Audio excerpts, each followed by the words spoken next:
So, நம்ம a plus b whole square வச்சுக்கணும் minus a minus b whole square வச்சுக்கணும் 489 a ஆவும் 375 நம்ம b ஆவும் கன்சிடர் பண்ணிக்கணும். ஸோ இதை கன்சிடர் பண்ணிக்கிட்டு ஒரு ஃபார்முலா எழுதுகிற கவனிங்க a plus b whole square is equal to a square plus b square plus 2ab.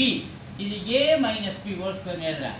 a minus b whole square is equal to a square plus b square இதுக்கு minus 2ab. இது a plus b whole square வச்சுக்கிறேன். இது a minus b whole square வச்சுக்கிறேன். ரெண்டு நடுவுல minus பண்ணுறாங்க. So நம்ம அதே மாதிரி ரெண்டுத்தையும் நம்ம மைனஸ் பண்ணும்போது இந்த ப்ளஸ் குறி மைனஸ் ஆகும், இந்த ப்ளஸ் குறி மைனஸ் ஆகும், இந்த மைனஸ் குறி ப்ளஸ் ஆகும் மாறுது.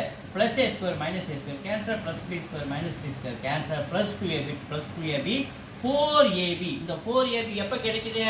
இது ரெண்டுத்தையும் a plus b whole square minus a minus b whole square ரெண்டுத்தையும் மைனஸ் பண்ணும்போது நமக்கு என்ன கிடைக்குது? 4ab கிடைக்குது. அப்போ நியூமரேட்டரில் நமக்கு என்ன கிடைக்குது?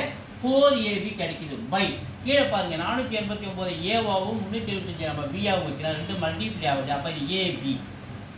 ஸோ இந்த ab இந்த ab கேன்சல் நமக்கு என்ன ரிசல்ட் கிடைக்குது? 4. So 4 is answer C.